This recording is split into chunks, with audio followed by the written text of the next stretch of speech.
एक छोटे से गांव में जो घने जंगलों के बीच बसा था, वहां एक 3 सिर वाले भूत की कहानियां हर किसी को डराती थीं।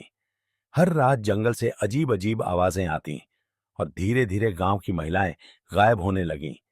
कहा जाता था कि उस भूत को इंसानी डर की गंध आती थी और वह जवान महिलाओं को खोजकर उन्हें उनके घरों से उठा ले जाता था। उसके 3 सिरों पर हमेशा एक भयावह मुस्कान रहती, जो अपने शिकार के डर से पोषित होती थी।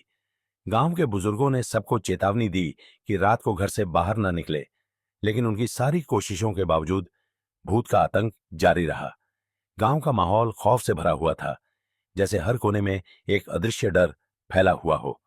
फिर एक दिन गांव में एक रहस्यमयी महिला आई। उसका नाम तारा था। वह लंबी विचित्र वस्त्रों में लिपटी हुई थी और उसके चारों ओर एक ताकत का आभास होता था। किसी को पता नहीं था कि तारा के पास अद्भुत शक्तियां थीं। वह गांव गांव जाकर बुरी आत्माओं से मुक्ति दिलाती थी और 3 सिर वाले भूत की कहानी सुनकर उसने गांव को इस भय से मुक्त करने का प्रण लिया। उस रात तारा निर्भय होकर जंगल में चली गई। जैसे ही भूत प्रकट हुआ, उसके 3 सिर घूमकर उसे घूरने लगे, लेकिन तारा ने अपने हाथ उठाए और एक तीव्र प्रकाश उत्पन्न किया। उसने प्राचीन मंत्रों का जाप किया और उसकी शक्ति बढ़ती गई, जिससे वह पूरी तरह चमक उठी।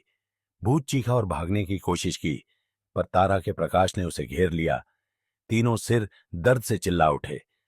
तारा ने अपनी शक्ति का अंतिम प्रहार किया और भूत राख बनकर बिखर गया, जिससे गांव उसके आतंक से हमेशा के लिए मुक्त हो गया।